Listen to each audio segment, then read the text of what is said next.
Hi,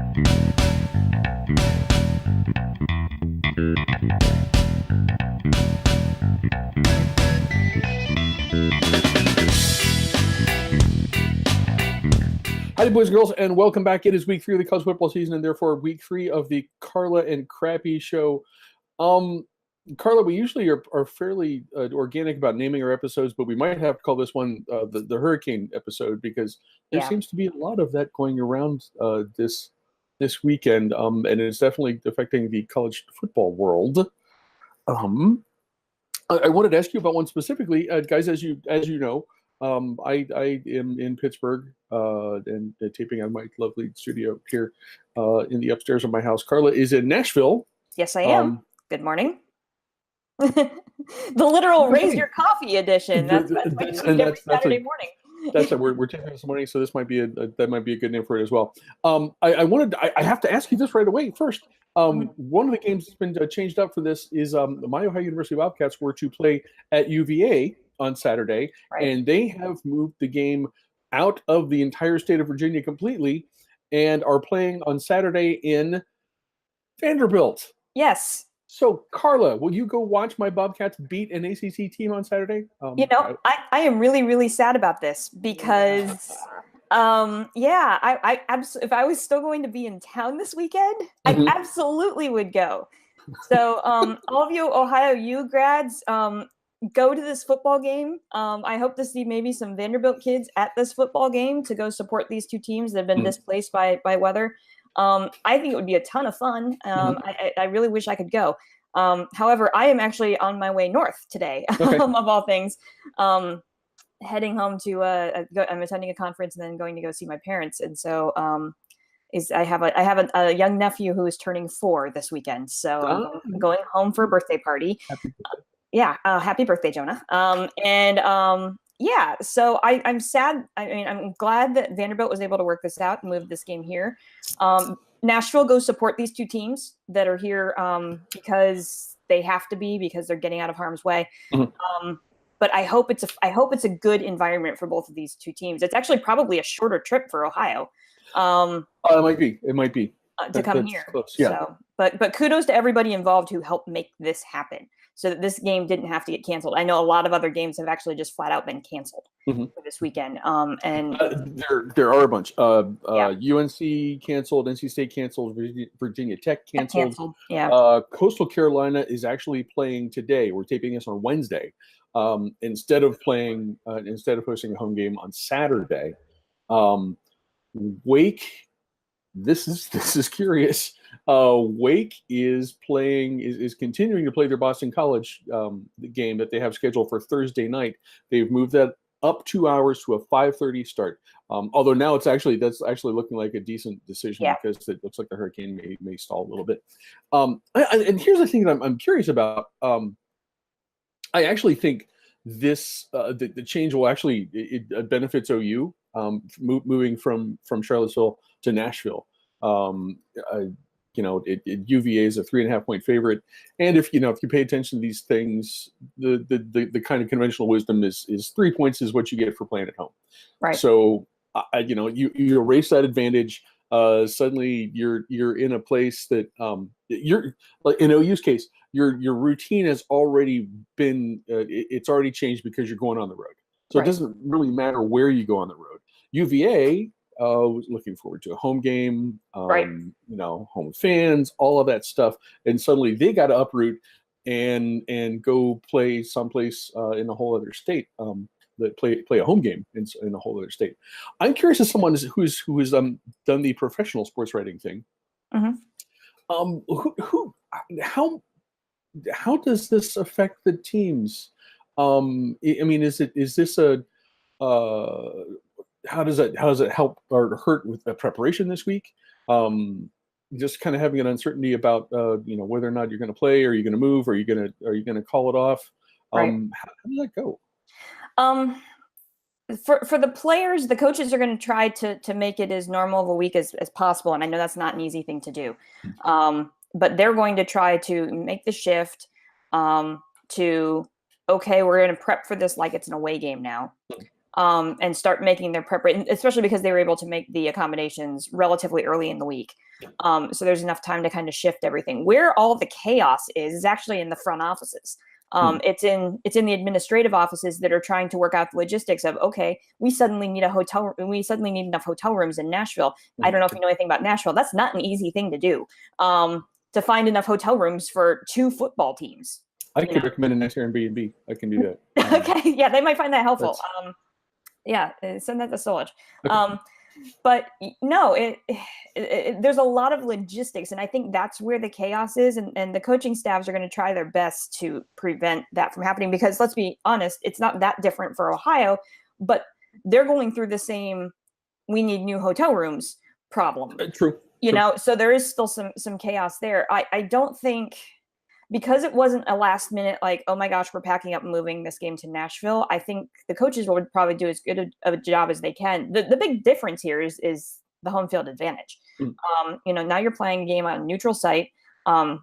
Virginia's home field is usually something that they can play in their favor. It tends to be a rather loud stadium, and they're not going to have that here. So I do think that disrupts some things. It might disrupt the way that they handle play calling and those sorts of things. But it does impact the kids, especially, when you think of these kids coming from getting out of sports writer mode here and moving into adjunct faculty member mode. Okay. You suddenly have to, these kids thought they were going to be in class all week. Right. And now suddenly that's being disrupted as well. So there's a lot of moving pieces here. There will be some adjustments. But I think it'll be interesting to see how it plays out. But I think they'll do everything they can to make it as normal of a week as possible. Okay. One that I'm curious about, and I bring this up only because there was just such an interesting game to watch. I think 2 seasons ago, Notre Dame at Clemson, in the aftermath of a tropical storm of some kind. I don't remember how serious it was, but they went ahead and played in Clemson.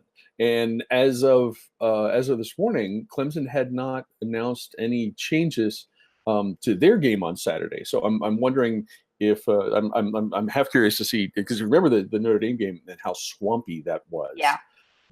It was a gross, wet mess. Wasn't that the game that had 7 inches of standing water on the sidelines? Yeah. It was crazy, and it seems like this has the potential to do that as well. Yeah. So I actually would be really surprised if they play that game, or if they don't move it or do something to go ahead with it as scheduled. Seems like a curious choice, but Dabo is a curious man, so maybe that's all part of his plan.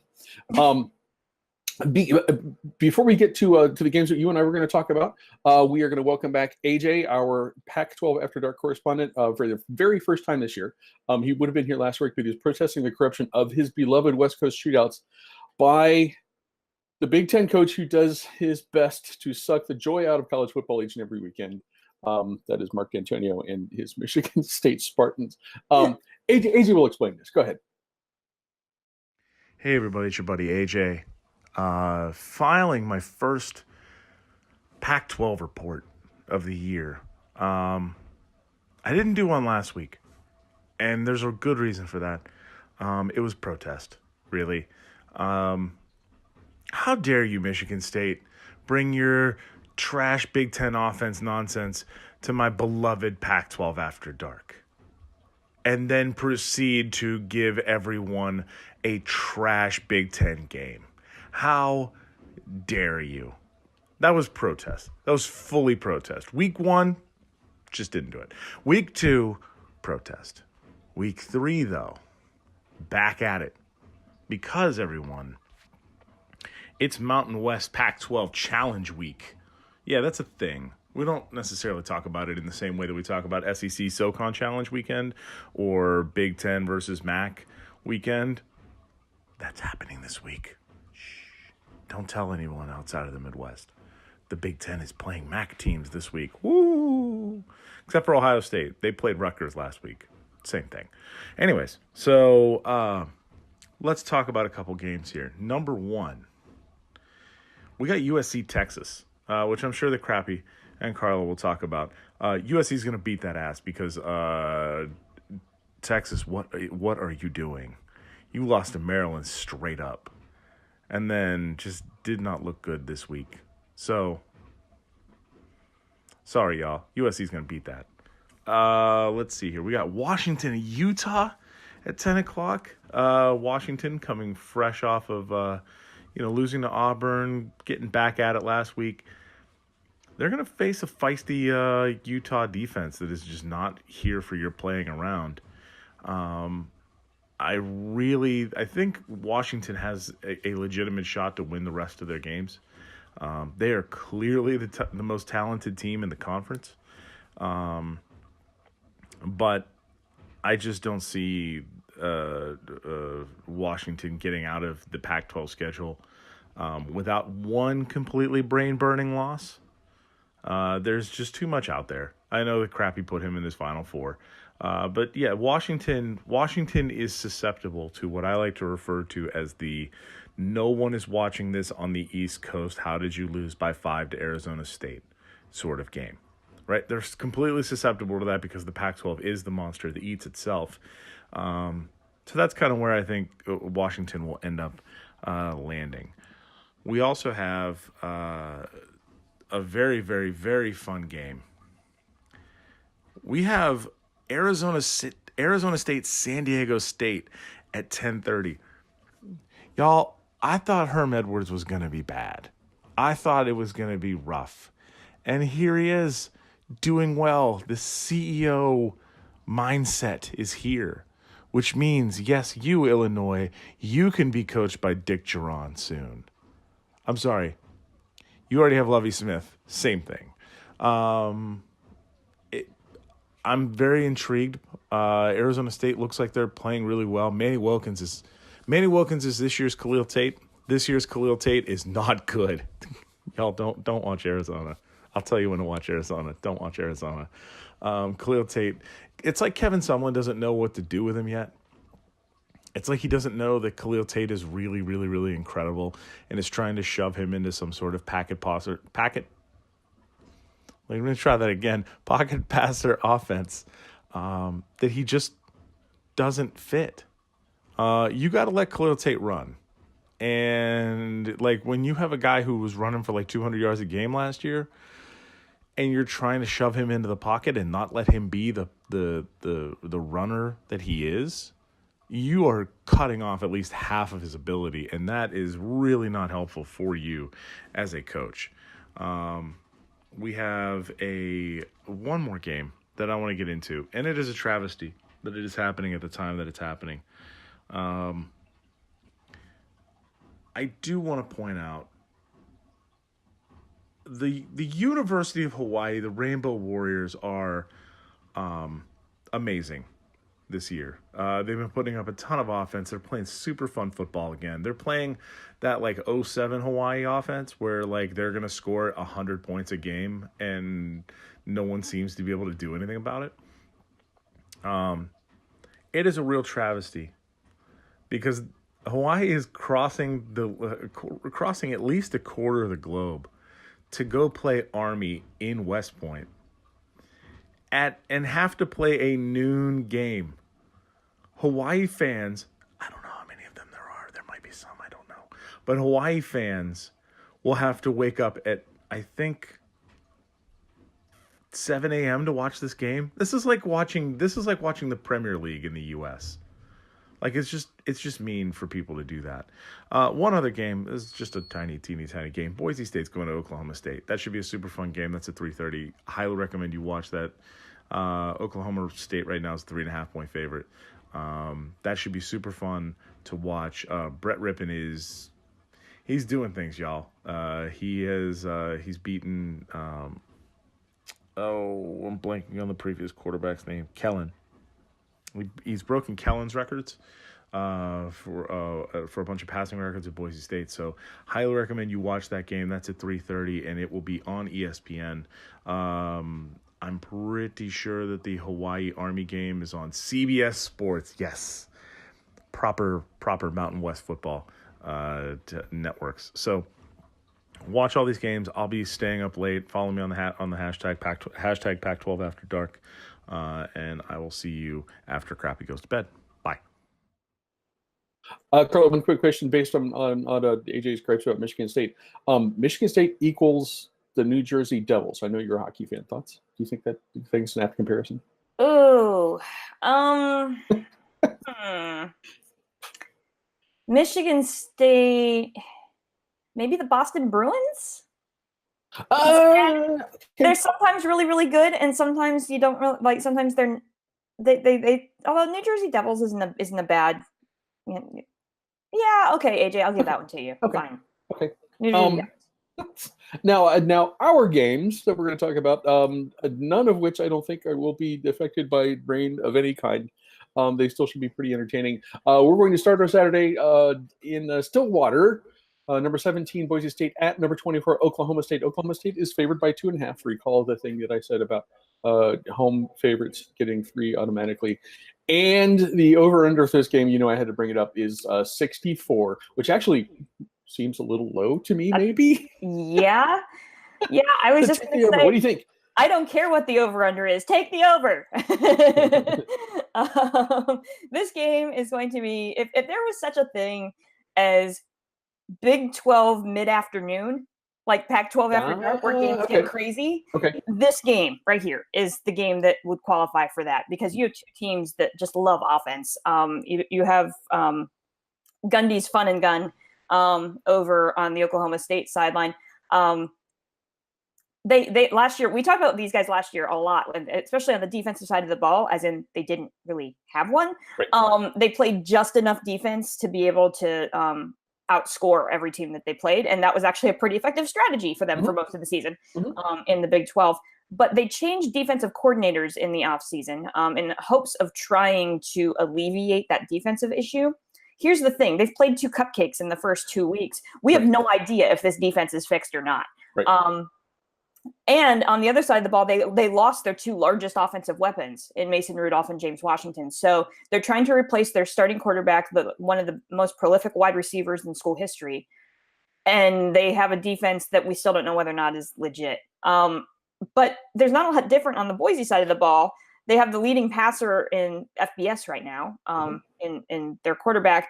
They had a solid defense last year, and they've actually returned most of those starters. And they were predicted to win the Mountain West again this year, because that's what Boise does.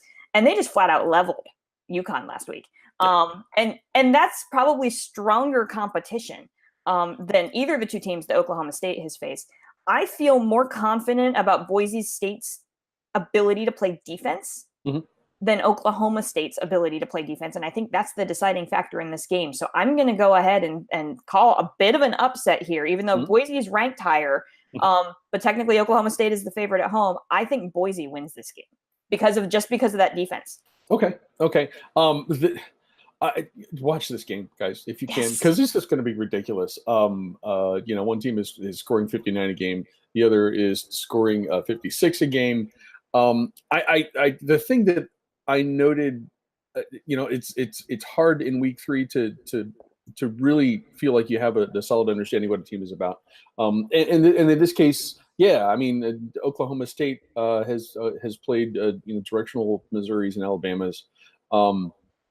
Boise's games against Troy and UConn, I think, are a step up from the Oklahoma State, the competition that Oklahoma State has faced so far. Hello, Charlie.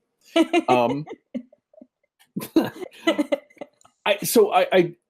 think one team's cupcakes are a bit tougher than the other team's cupcakes.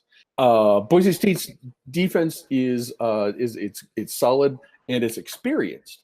And that's something that Oklahoma State can't claim. So I'm with you. I think this is a win for Boise State on the road, and kind of sets them maybe on the path that Central Florida took last year.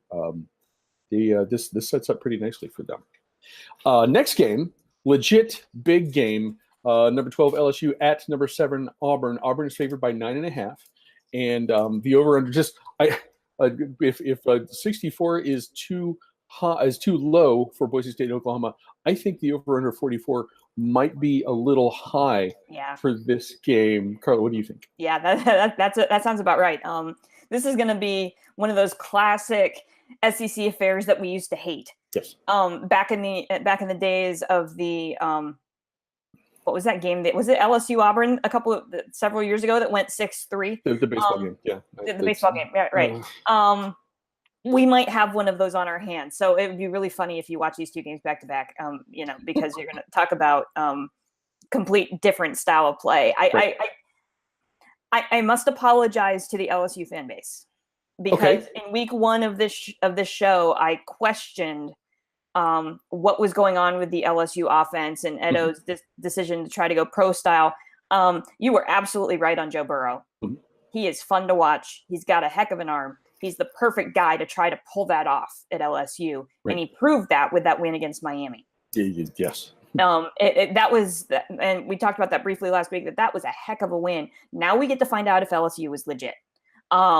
Because we thought Miami was legit, but then after that game, we're kind of on the fence as to what's really going on in South Florida. But they will sort that out. But I think this is a real true test, especially going on the road. Right. There are very few places harder to play than Jordan Hare, especially on a Saturday afternoon. The big thing that LSU needs to avoid is the late in game slump. It's happened in both of their last two games. So in the first game against Miami, they were firing on all cylinders. They were doing a great job stopping the Miami defense or stopping the Miami offense, but then they allowed two late scores, and their first teamers were still out there. They weren't substituting in. That was their legit first team. It looked like maybe there was a little fatigue factor. It's the first game of the season. That's understandable, but they did it again last week against a cupcake, where they came out and they fired on all cylinders on offense and then only scored one more time in the second half.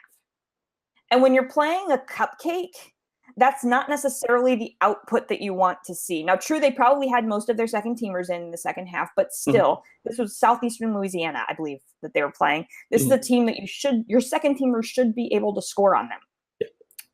That's a little bit of a head scratcher and something to be a little bit worried about on the LSU sideline. Auburn, on the other hand, I mean, they surprised all of us in week one by being able to pull off a win against Washington that felt more convincing than the final score looked. It felt like Auburn had better control of that game for most of the game.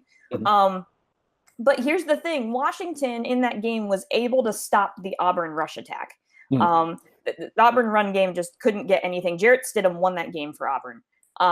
And LSU has a pretty good defense. Yeah. So this is a really intriguing matchup, right? Because you have an LSU defense that could actually stop the ground game, and we've seen that's effective. Can LSU score enough points against the Auburn defense to be able to keep this game close?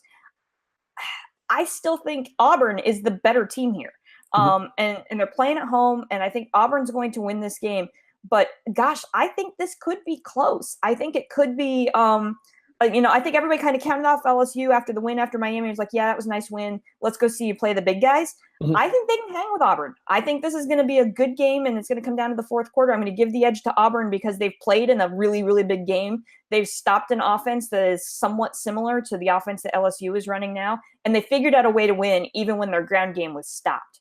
So that's why I'll give the edge to Auburn in this one. But man, this is gonna be a fun one too. Okay, I've mentioned this. I think this will be my third mention of it so far this season. I'm really curious about what LSU is going to do this year. Again, it's because of Joe Burrow.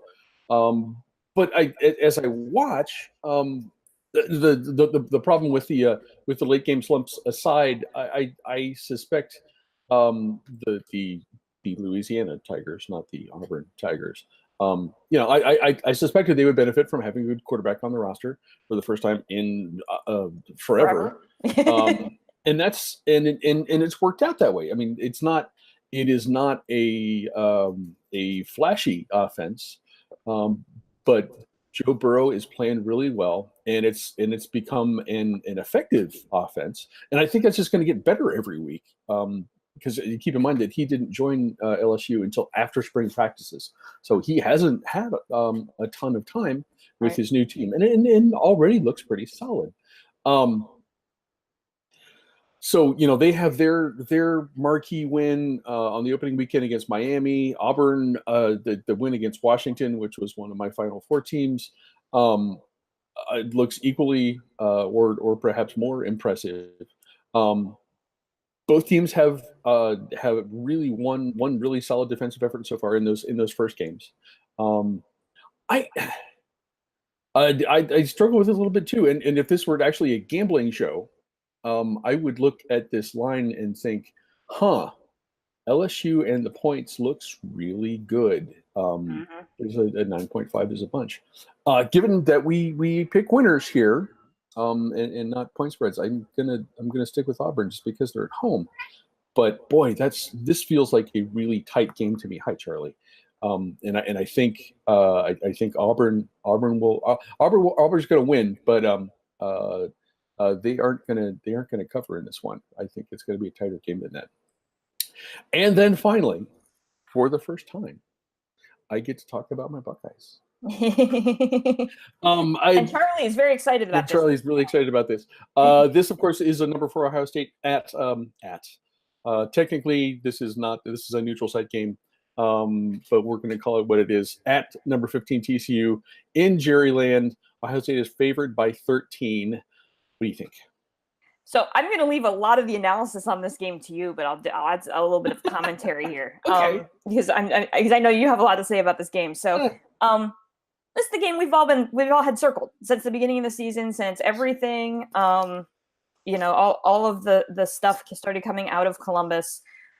This was the game that everyone was like, this is the one that we're going to see if Ohio State is able to overcome the off-field situation.